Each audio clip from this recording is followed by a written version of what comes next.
আইন শৃঙ্খলা পরিস্থিতি নিয়ন্ত্রণে রং না দেখে পুলিশকে কড়া বার্তা মুখ্যমন্ত্রী শুভেন্দু অধিকারীর। সেই মতো অ্যাকশন মোডে পুলিশ। জেলায় জেলায় ধরপাকড়, একের পর এক তৃণমূল নেতা গ্রেফতার, বিজেপি কর্মীও রেহাই পাননি।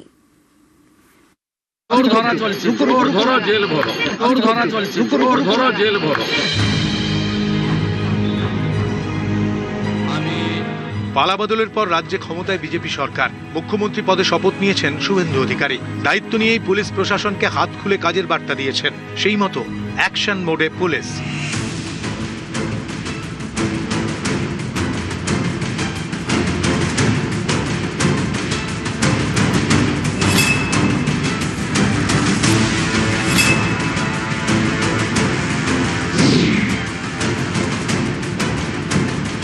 তোলাবাজির অভিযোগে গ্রেফতার তৃণমূল কাউন্সিলর শান্তনু মজুমদার। তিনি উত্তর 24 পরগনার বরানগরের 14 নম্বর ওয়ার্ডের কাউন্সিলর।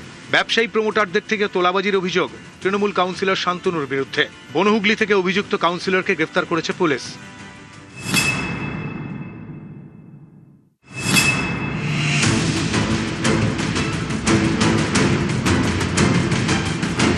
জলপাইগুড়িতেও অ্যাকশন মোডে পুলিশ।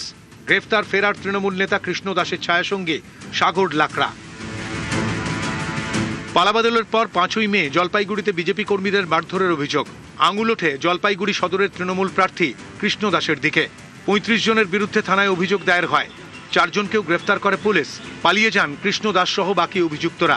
পলাতকের তালিকায় নাম ছিল সাগর লাকড়ারও। তাকে বুধবার গ্রেফতার করে পুলিশ।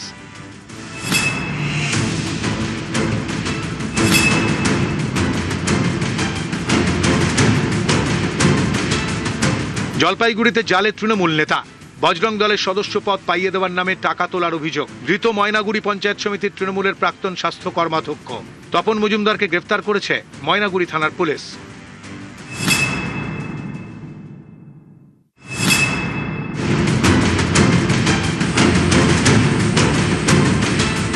কোচবিহারের দিনহাটায় পুলিশের অ্যাকশন। গ্রেফতার তৃণমূল পঞ্চায়েত সদস্য। আগ্নেয়াস্ত্র সহ নেলপুর ঘাট এলাকা থেকে তৃণমূল পঞ্চায়েত সদস্যকে গ্রেফতার করেছে পুলিশ। ধৃত তৃণমূল পঞ্চায়েত সদস্যের নাম রণজিৎ দাস। 7mm পিস্তলের পাশাপাশি তার থেকে 4 রাউন্ড কার্তুজও উদ্ধার হয়েছে।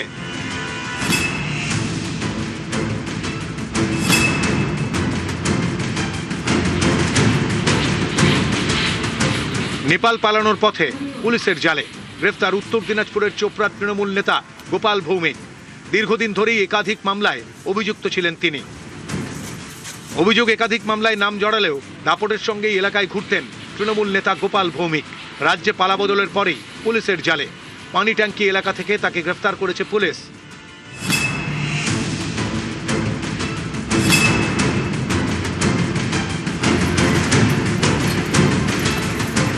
ধরপাকড় পূর্ব বর্ধমানের কাটোয়াতেও। তোলাবাজির হুমকি দেওয়ার অভিযোগ। জালে কাটোয়ার তৃণমূলের 2 নেতা সহ 3। ধৃতদের মধ্যে একজন পূর্ব বর্ধমানের তৃণমূল যুব কংগ্রেসের সাধারণ সম্পাদক। কাটোয়া শহর তৃণমূল ছাত্র পরিষদের সভাপতিও পুলিশের জালে। তার ভাইকেও গ্রেফতার করেছে পুলিশ। ধৃতদের বিরুদ্ধে জুলুমবাজি, জমি দখল সহ একাধিক অভিযোগ। লিখিত অভিযোগের ভিত্তিতে মঙ্গলবার রাতে তাদের গ্রেফতার করে পুলিশ।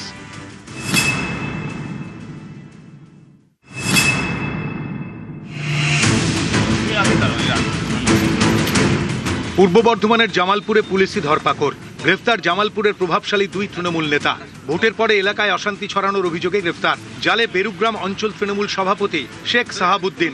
জামালপুর ব্লক তৃণমূল নেতা তাবারক আলী মণ্ডলও গ্রেফতার। মঙ্গলবার রাতে 2 জনকে গ্রেফতার করেছে পুলিশ। বর্ধমানেও গ্রেফতার তৃণমূল নেতা।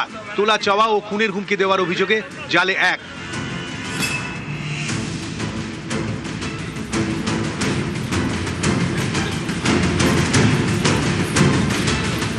তৃণমূল অফিসে আগুন লাগানোর অভিযোগ।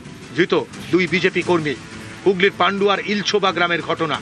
রবিবার রাতে আগুন লাগানোর অভিযোগ ওঠে। পান্ডুয়া থানায় অভিযোগ দায়ের করে তৃণমূল। তদন্তে নেমে 2 বিজেপি কর্মীকে গ্রেফতার করে পুলিশ। দেখুন, অন্যায় যে করবে সে শাস্তি পাবে। আমাদের মোদিজি বলেছে ভয় নেই, ভরসা। আমরা মানুষকে ভরসা দিতে এসেছি। অন্যায় করবে সে সেই শাস্তি পাবে। তাতে বিজেপি হোক, তৃণমূল হোক, যেই হোক, আইন আইনের পথেই চলবে।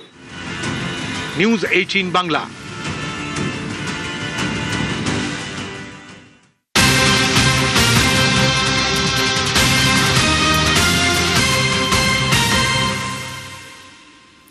ভাতারে প্রাক্তন তৃণমূল বিধায়ককে মারধর, হাসপাতালে নিয়ে গেলেন বিজেপি বিধায়ক। পূর্ব বর্ধমানের ভাতারের এরুয়ার এই গ্রামের ঘটনা। আরো একবার আপনাদেরকে জানাবো, যে ছবি এই মুহূর্তে আপনারা দেখছেন, ভাতারে প্রাক্তন তৃণমূল বিধায়ককে মারধর করা হয়েছে এমনটা অভিযোগ সামনে আসছে। আর হাসপাতালে কে নিয়ে গেলেন? বিজেপি বিধায়ক। পূর্ব বর্ধমানের ভাতারের এরুয়ার গ্রামের এই ঘটনা। তৃণমূলের দাবি, পাশের বাড়ির একজনকে মারধর করা হচ্ছে শুনে সেখানে যান প্রাক্তন তৃণমূল বিধায়ক মানগোবিন্দ অধিকারী, আর সেখানে প্রাক্তন বিধায়ককেও মারধর করা হয়। ভাতারের প্রাক্তন তৃণমূল বিধায়ককে মারধর এমনটাই অভিযোগ, আর হাসপাতালে নিয়ে গেলেন বিজেপি বিধায়ক। বিজেপি বিধায়ক সৌমেন কারফা। পূর্ব বর্ধমানের ভাতারের এরুয়ার গ্রামের এই ঘটনা। খবর পেয়েই ঘটনাস্থলে যান বিজেপি বিধায়ক সৌমেন কারফা। আক্রান্ত প্রাক্তন বিধায়ককে উদ্ধার করে হাসপাতালে নিয়ে যান। দোষীদের বিরুদ্ধে পদক্ষেপের আশ্বাস বিধায়কের।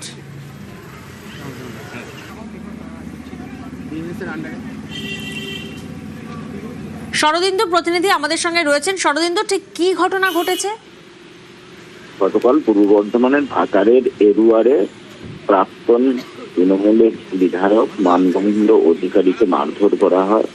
তিনি তার পাশের এলাকারই এক ব্যক্তিকে মারধর করা হচ্ছে শুনে সেখানে গেলে জনরোষ তার উপরে পড়ে, এবং সেই খবর পেয়ে ভাতারের বর্তমান যে বিধায়ক বিজেপির সৌমেন কারফা, তিনি সেখানে পৌঁছান এবং তাকে, অর্থাৎ মানগোবিন্দ অধিকারীকে সেখান থেকে উদ্ধার করে একেবারে বর্ধমান মেডিকেল কলেজ হাসপাতালে নিয়ে এসে চিকিৎসা করা।